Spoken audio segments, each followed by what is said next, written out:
I'm Broma, And I'm Radhika. and together we're. Promrad. Today we're going to talk about the comedy series Hacks, just kind of reflecting on that show and on other shows that are similar, and how much Hollywood loves to tell people more about itself. This kind of self-referential, borderline masturbatory storytelling. And yeah, different shows that have done that and different ways that they've done it. I feel like we're in a specific era where there's so much of these. Like every year there's like a new one, and every year I feel like it takes Hollywood by storm and it wins all the Emmys. I wonder how much people who don't live in New York and LA care about these shows, whether they even know that they exist, and if it resonates with them at all, because we made a list of a bunch of shows that spanning back to the 80s and stuff that even I have not seen. I just know that they are about this topic, like Studio 60 on the Sunset Strip. Know that it's a seminal Hollywood show, but I have personally not seen it. But this has been a trend throughout history. Let's put a poll up on our social media because I do think most of our audience is not in New York and LA and maybe doesn't care at all about this. And to get into kind of the spicy side of things right away, we did an interview where someone was talking about these types of shows and essentially said that they exist because the writers have run out of other stories to tell. Mileage may vary on how much you agree with that statement, but that is an opinion that people probably have when they see so many of these being churned out. I think a lot of them do function as workplace comedies in a lot of ways. And so for the writers, like it is one of those write what you know kind of situations where this is their world, this is their everyday life. They haven't worked other jobs, or maybe they have, but they haven't like probably worked an office job in the way that much of America and much of the audience has. It is just an easy, like low hanging fruit to just do this. And there is so much to parody in the entertainment space because it is quite dysfunctional. And I think a lot of the shows really get at that. And that's kind of the thesis of a lot of the shows. And it is entertaining, even behind the scenes. It is a crazy place to work, whether you've been on a show or a movie, whether it's like a scrappy indie short project or like a play, or dance companies. Like everyone who's been in some version of this kind of like performing arts and entertainment has experienced that. There's a wealth of stories and insanity. It is a job, but it's not a normal job. It's an insane job. That alone feels like enough of a prompt to be like, I should tell this story, or like people should know about this. And there's so many egos at play. There's And so many characters, truly. yeah, there's a lot of characters, a lot of egos, a lot of, again, dysfunctional things happening because of those characters that must be the main character in the room. And I think it's really funny, and there's a through line in a lot of what I revisited for this episode of the shows. It's, of course, writers writing their experiences, and I think it's really funny the way that they characterize actors in every single show, of the way that they are so self-centered, or they just like don't live on planet Earth in a lot of them. And of course, they're heightening everything in these shows because that's the point of it. But there has to be a kernel of truth in there. And I just think it's really funny that almost every single one of them comes back to that. Yeah, I mean, starting with Hacks, like Deborah Vance, played by Jean Smart, is this lifetime comedian, actress, like icon. And she, at this point, she's like a multimillionaire. She is a super, super famous person, public figure. And she's painted from the very beginning as this kind of like high functioning narcissist. And it's just a thing that you accept about her. To love the character, to watch the character, is to accept and know that about her. And I think there's an element of she wouldn't have gotten to this point had she not been a narcissist. And I think that comes through in a lot of them where it's like they are in this career because this is all they know how to do and all that they really want to do, and they've been so determined to get there. But to do that, you have to have a degree of thinking that the sun shines out of your ass a little bit. Well, yeah, because you have to believe in yourself slightly to the point of delusion, which brings up another great example of this tradition, which is, of course, Jenna Maroney, played by Jane Krakowski on 30 Rock. That show is entirely much more satirical. And so Jenna is kind of a parody of a lot of similar people, but she is talented. She sings a song or does a funny bit, and you're like, oh yeah, Jenna got to where she is for a reason as well. How she's staying there, how she's functioning is a different question, but there are people now who depend on her, and therefore it is in their best interest to prop her up. And then for the audience, if you're rooting for Liz, for example, or if you're rooting for Pete, if you're rooting for Lutz, you need Jenna to succeed. You need Tracy to succeed. It's all wrapped up. It's all interconnected. I can just read some of the titles that we came up with. You mentioned that this is a long-standing tradition. This dates back to like I Love Lucy and Singing in the Rain. Ugh, Your fave? love. I love that movie. For a long time, that was my ringtone waking up. Good I remember that. morning. That was yours and mine was It's Another Beautiful Day to Be Rogelio. Oh my God, we got to do a Jane the Virgin episode. Ooh. It's tense now. But again, it's something that Hollywood comes back to. We both love La La Land. I think what's interesting is that a lot of them are like, let's show you the dark side of entertainment. And it's not all fame and glory. It's not all amazing all the time. And I think that also plays into our current moment. Everyone is so obsessed with fame. And I think that's a little bit why reality TV is so big. And even influencers, like anyone can kind of grab a bite of the apple and put their life online, and they feel like they're larger than life a little bit. These shows a lot of the time speak to the fame and the glory, but also the underbelly of what that all comes with. La La Land is one where, again, love that movie. This is a pro La La Land podcast. If you're anti La La Land, this isn't for you, maybe, but I don't know, support us, it's fine. I'm streaming wherever you get your podcasts. That one, though, I remember starting that movie, and it sat a little weird with me, but this is how these type of texts have to function, where the person portraying this like early Hollywood struggle who can not even get a call back and who's, you know, living this double life as an actor and as a barista is played by Emma Stone, who is like one of the most successful actors. Even at the time, like this was before she won her Oscar that she got for this movie, she was still super famous and successful. And I was like, well, I don't know if like you're the person portraying this struggle. I don't know if she's actually experienced that herself at any point. And that's just how the world was written, but something that I couldn't get out of my head. And sometimes also just part of the fantasy you buy into when you're watching these types of shows is often they are about people who are trying to cut their teeth and figure it out and get a job or get an audition or get a show made. But by virtue of the fact that this show exists, like they are able to do that. It's not just La La Land. Like every TV show and movie about it stars people that have already made it, and they're, I guess, reminiscing on the harder times of their career or like play acting what that would be. It depends on their level of success. To be fair, when they make it, they don't always know it's going to get picked up, but by the time they're on episode 2, they know. Honestly, a good example of this, I would say, is wait, let me just check the name of it because I say it wrong every single time. Everyone is doing great. I want to say everybody's doing fine for some reason. Like, Yeah, is that something? it's not. Everyone is doing great. So this stars Stephen Colletti of, you know what pissed me off? He was on Traders and his little Chiron said One Tree Hill, and he is from Laguna Beach. Like, let's get it clear. He is from Laguna Beach. But That's bad. maybe more people know him from that. Like One Tree Hill lasted Well, much he did do longer. both. I thought it was just like No. He did. millennial Yeah, he did reference. do both. He was a clean teen on One Tree Hill. The lore goes deep, but I think he also. This is important because in this show he stars with James Lafferty, who was one of the leads on One Tree Hill, and that's how they met and became friends. They teamed up and they created this show. I think it was on Hulu originally. And basically in it they are playing like satirical versions of themselves of these two former teen stars who starred on like a Vampire Diaries-esque type show. So they had like, 6 to 8 seasons, were very successful at the time, and they're both struggling actors now. And one of them is coping well with it and one of them is not. I think it's really interesting because one of them is really dedicated to finding their way back into acting, and the other is kind of like, I don't care, I'm doing cameos, I'm gonna like live off of the fame that I had before. And so there's an interesting way of kind of tackling that struggle, because it's like there's two sides to it, where it's like, okay, yeah, we used to have this fame and it's amazing, but what comes after that, and how do you cope with it? And people might have different answers to that question. Second season, now streaming on Netflix. I recommend. Also, you mentioned like the modern wave of it, right? Which is that everyone is just potentially one viral video away from fame, right? Like now you have this whole like social media influencer layer, which comes up in I Love LA, which is also on HBO, and a little bit in the other two are Sacred Text. Carrie Dubek. Carrie Say Dubek. Carrie Dubek every time we say the other two. Okay, I just want to tell everyone listening to the podcast that Radhika forgot to put the other two in our notes. So, and then she said, "Cancel me forever." So And we straight to have her camera, permission. I apologize. Carrie Dubek, you live on forever. Carrie Dubek, you are gay.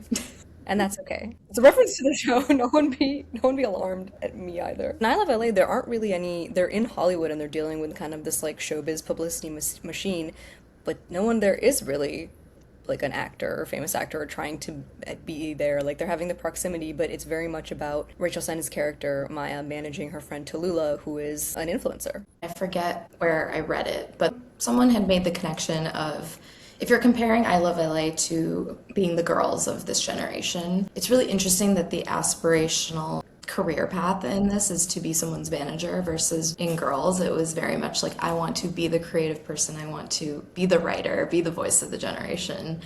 And it's just it's like a different view, and maybe the way that it's evolving. The Hollywood send-up show is looking at more of the executive level versus always focusing on the creatives.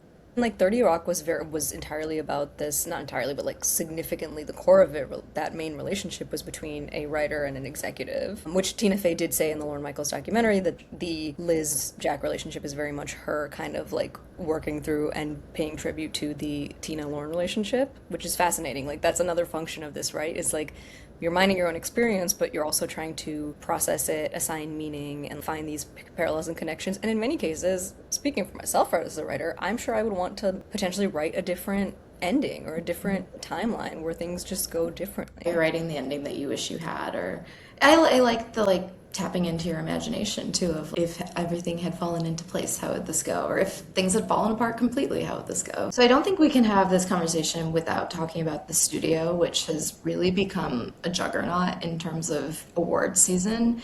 It's on Apple TV Plus. It is from Seth Rogen and Evan Goldberg. And again, it's really just about the dysfunction of Hollywood, and it centers on Seth Rogen's character, who recently becomes the head of a film studio. And each episode kind of traverses different aspects of the development process. And I think something that I actually had bumped on earlier, I think it was the second episode of the series, where his character goes to set and just makes an absolute mess of things and just gets in the way of everything. And my thing was like, okay, if he is such a seasoned, like if he is able to step into the level of studio head, you're telling me he's never been on a set before and does not know how to like purport himself on set. But then I talked to a lot of people and they're like, that is so real. So once again, even bending some of the expectations of what these characters would be is another hallmark of these types of shows. Yeah, I mean, if you think if it's someone who came up through like the management or the agency track, like we learned about, where they like started in the mailroom and then they started working with artists and like doing all of that, like that is a potential pipeline to an executive where you never have to be on a set. But usually those people are producers, or they like, I don't know, I guess if you're an agent, you're not, but I don't think agents really jump to being studio heads, but you know, what do I know? As a man, who knows what's possible? True. But is it even us talking about this right now? I'm like, is this interesting to people? Do people know? Like, there's so much about the entertainment industry that I think if you're close to it is kind of a given, and people just like take for granted and like think people know. And a lot, like this show requires kind of a lot of prior knowledge or just understanding or like able to pick up on that quickly. And I don't know how accessible that is to the average viewer. Before I worked on a film set, I didn't know any of these things. And if I hadn't worked on a film set, I probably still wouldn't, even if I were still just doing entertainment journalism. I worked with a lot of writers who don't know how a set functions, who watch something like The Studio or, oh my god, one that I really love that I've mentioned before, The Franchise, where that's entirely from the perspective of an assistant director. If you have not been on a set, it means nothing to you. I will admit, and I love that show. It's unwatchable if you don't know what they're talking about, and there's no part in it where they're really catching you up and explaining. All this to say, The Studio is the show that made me use the word masturbatory at the top of this, and I'm sorry for saying it then and saying it a second time. I will stop. A show that I genuinely enjoyed once I like picked up some steam, but I started watching it and I was like, genuinely, who is this for? What are we doing? Like, just the people who are going to love it, the people who do love it and who have heaped awards on it are the ones who are living that life day in and day out. So like for them it's representation, right? Mm-hmm. Oh, that's such a funny way to put it. Yeah, I totally echo exactly what you said. Had I not worked on a film set, wouldn't know anything. If I hadn't moved to LA and met some of these people, even that aspect of it, like I wouldn't know half these jobs existed or what they actually do to know that that studio head seemed not realistic to me. I haven't done a poll on who has actually seen this. One of our friends, I saw him last summer and he mentioned that he loved the studio and he does not live in New York or LA. So I thought that was really interesting because his career is completely outside of the entertainment industry, but he still connected to it or found the comedy in it or like at least understood it on a level of being like, this is enjoyable for me to watch, which like you said, I don't know if I would feel that way because so much of it is in jokes and being like, this is so funny because I've experienced something like that, or, those types of things. And maybe it is transferable to other industries because at the end of the day, we're all going to work and trying to like serve our corporate overlords. And so I wonder if this would be an interesting conversation to have with some of our other friends who don't work in this industry of what they actually responded to in the show. Yeah, I guess it's interesting because that means that all the extra detail and like inside jokes and such are additive but not subtractive. Is that a word? They add to the experience but they don't take away from it if you don't understand. So that's good. Like in terms of just like a show that you're writing, period, like that's kind of the effect that you want on the audience. I guess I've never worked at a Walmart and I love Superstore. And I've never worked at a paper company and I love The Office. Like going back to it, it's a workplace comedy. So characters like that of, it might not be the assistant director, but you do know someone who's the mid-level manager that thinks that they have more power than they do, or, whatever aspect of it is. And then I think there's a level of like, most people love TV and film and maybe separate Hollywood from that, but they like art. And so seeing something that purports to be the behind the scenes of the making of things that we really enjoy must have some level of interest for people and a hook for people to tune in. I wonder. Again, I mean, it probably is helping in the process of demystifying and makes you feel like an insider. Yeah. I do think it's interesting that most of the shows that we could come up with were comedies versus dramas. The only like hour long, there were two that I could come up with. One was Entourage. And one, I've never seen a frame. and one was The Morning Show. Oh, I was really in on Entourage back in the day. It is such a bro show, but it was fun.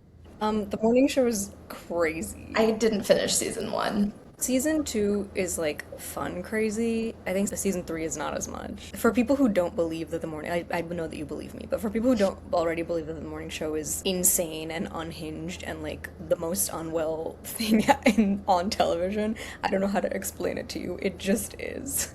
Yeah, it sounds like to me, again, a show I also didn't watch, but a lot of people talked about Riverdale in those same words.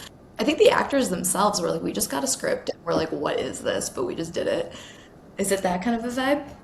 I think the people on the morning show think they're doing the Lord's work. I think they think they're making prestige, brilliant, incisive And television. they're getting Emmy nominations, so who are we to say? No, I'm correct, and I'm being made to feel crazy, but I'm correct. But yeah, I think it's interesting that the instinct is to go to comedy versus really doing like an incisive, dramatic, and maybe that's more movies. Maybe there's more movies that fall into the dramatic lens, like we mentioned La La Land already. I'm sure there's more. I can't think of where I'm at. The Fablemans, specific to one person, but has that more comedy, but a different type of comedy. I remember first becoming kind of aware of this Hollywood loves Hollywood theme when The Artist came out and like won the Oscar and all those awards. That's a movie we don't talk or think I about. still have not seen it, and I probably never will. I saw it at the State Theater in Ann Arbor with 900 old people. It smelled like I was inside a cough drop. What flavor? Standard, flavorless. Should we talk about Hacks? First, I want to explain the wardrobe, which was Deborah Vance core. How'd we do? Mine was if Deborah Vance wore jhumkas. If she raided my whole closet, I do think this is what she'd pick. I don't even think she has her ears pierced. Doesn't she? Isn't she always wearing I like think diamond chandeliers? slip-ons. People get away with that more than you think. She strikes me as a woman that just didn't get her ears pierced. I don't know why. That makes sense. Right? It fits the character. Rich people get away with everything. Yeah. And this is the only like frilly. I don't have sparkly clothing, so this is all I could come up with. I didn't end up doing sparklies. If you don't watch Hacks, it is about this comedian who we mentioned, Deborah Vance, played by Jean Smart, who's just a veteran of the industry, a high-functioning narcissist, but respected for her career, and a young woman named Ava, who's in her late 20s. She's like zillennial writer. She's very socially conscious. The generational gap between them really shows up in their values and their sense of humor, but Ava is assigned to help Deborah with punching up her comedy by their shared manager, Jamie, played by Paul W. Downs, who was the co-creator of the show. And I don't think you said Ava's played by Hannah Einbinder, who is a stand-up in her own right and comes from comedy legends.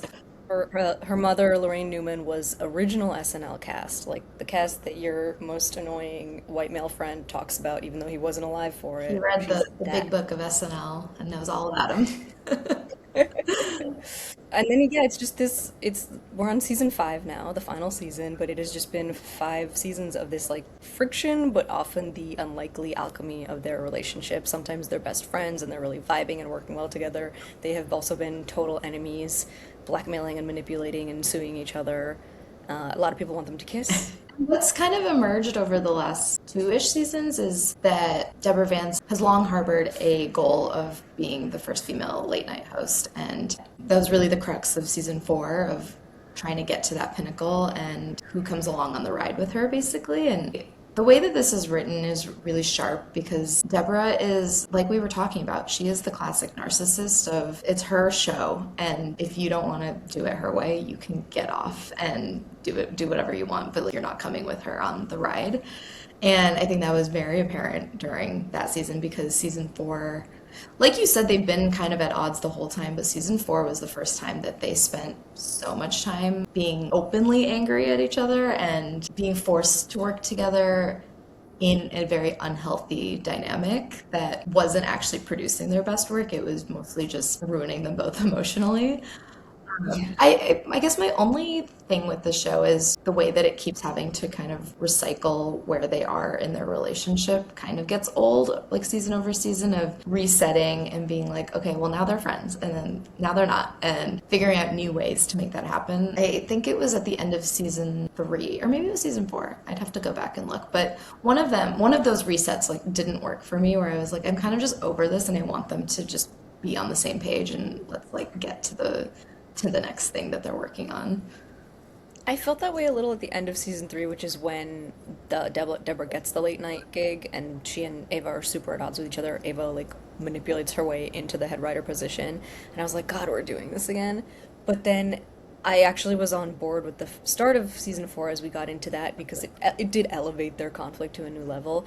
I found that when they reconciled, actually, is when I was like, oh, that's it.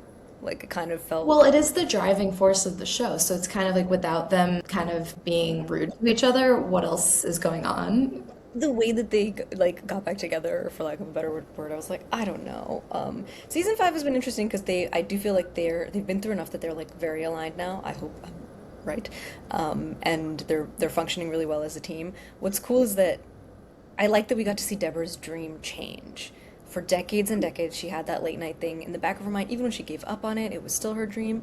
And then because of outside forces and because of how strongly she feels about Ava, she was like, all right, well, goodbye to this. I'm going to move on. And then we see her go all in season 5 on a new dream while dealing with kind of all these other issues. She has a gag order on her. She can't perform. She's upset the network president. She's made a lot of enemies. People are saying that she's had a mental breakdown. One of the great seasons in the premiere is when she and Ava are reading the news on the phone, and they're like, someone said we hope she gets well soon, and they just go back and forth saying, gets well?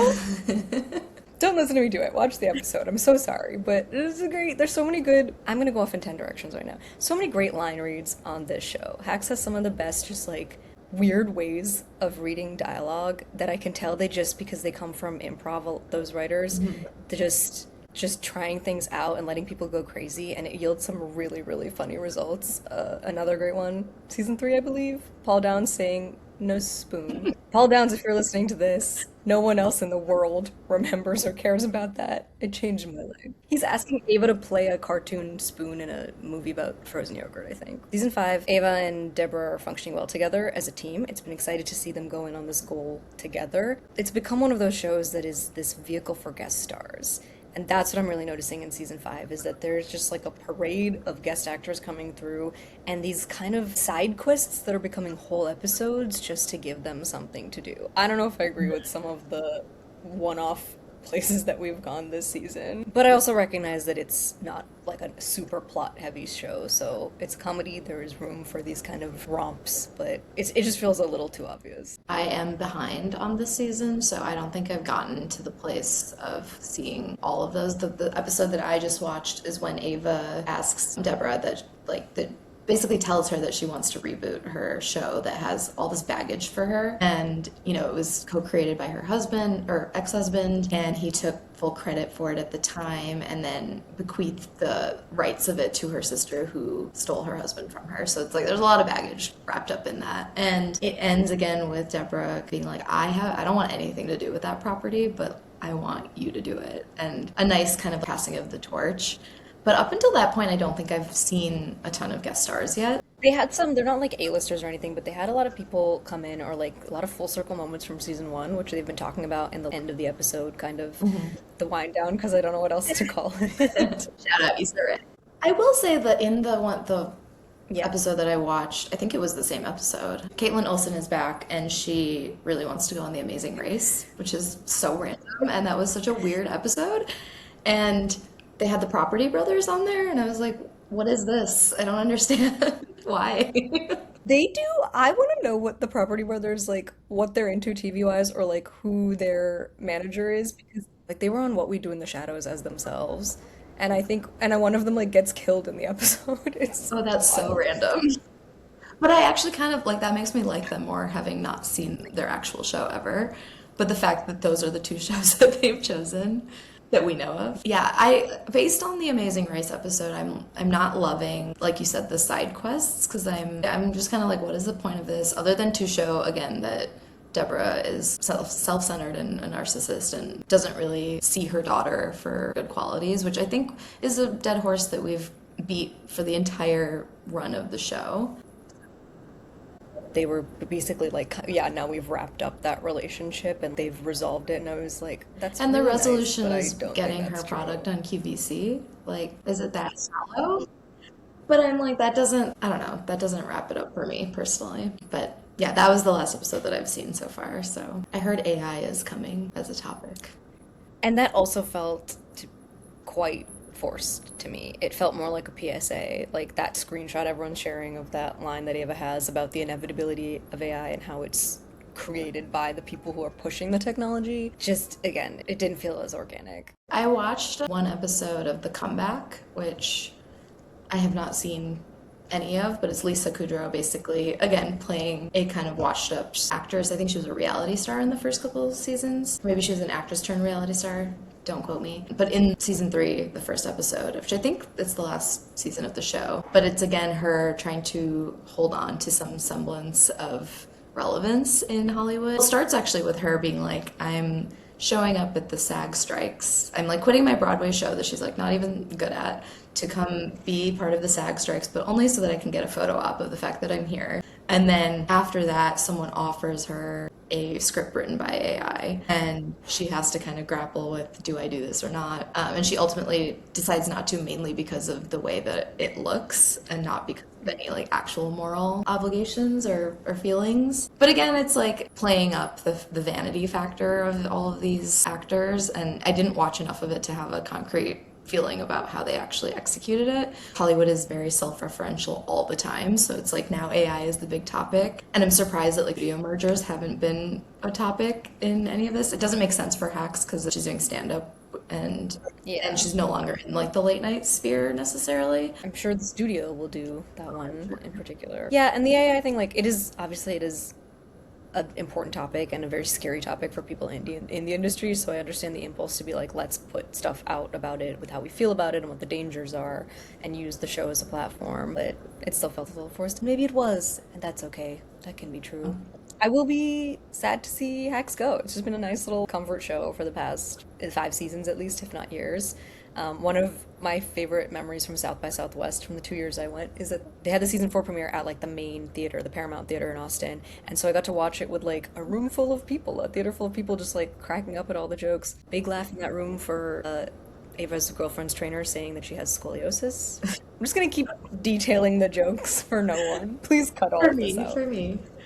I should have come prepared with my favorite Hacks jokes, because there are some ones that make me laugh out loud. The other thing I'm gonna miss is Meg Stalter, and because this is the show that introduced me to her, and I think probably most people. She is, again, when we want to talk about line readings, she is so committed to every single thing that she's saying, and it's just incredible. And I want her to lead a show And I know she already led the Lena Dunham show too much, but I did not love that show.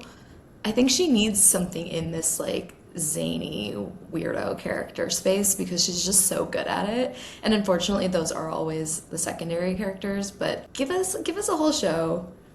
Yeah, give us a Kayla spinoff. Yeah, I mean, again, like the sickos who love hacks will love a Kayla yeah. spinoff. I'm also gonna miss. I know she's doing stand up and she'll be great in anything, but Hannah Einbinder's body language, her physical comedy is so good. Just the way that she slumps off and like walks sometimes, and I want to bring up specifics and describe them in excruciating, unfunny details, so I won't.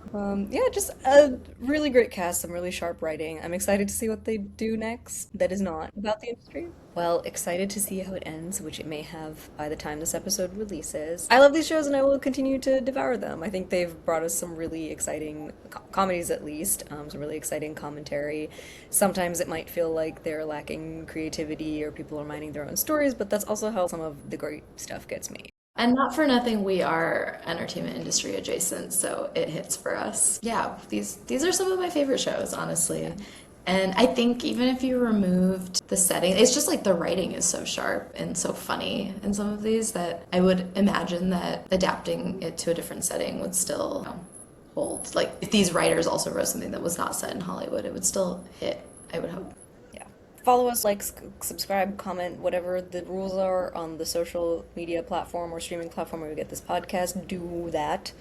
Send us your questions if you have questions about anything, about the shows we mentioned, if you want to talk about whether or not these are engaging to a non-LA New York audience, if you have questions about specific lines in the studio and what they're talking about. If you want we're here. Proma to do another impression of one of the characters, please DM us and we can set up a cameo for that.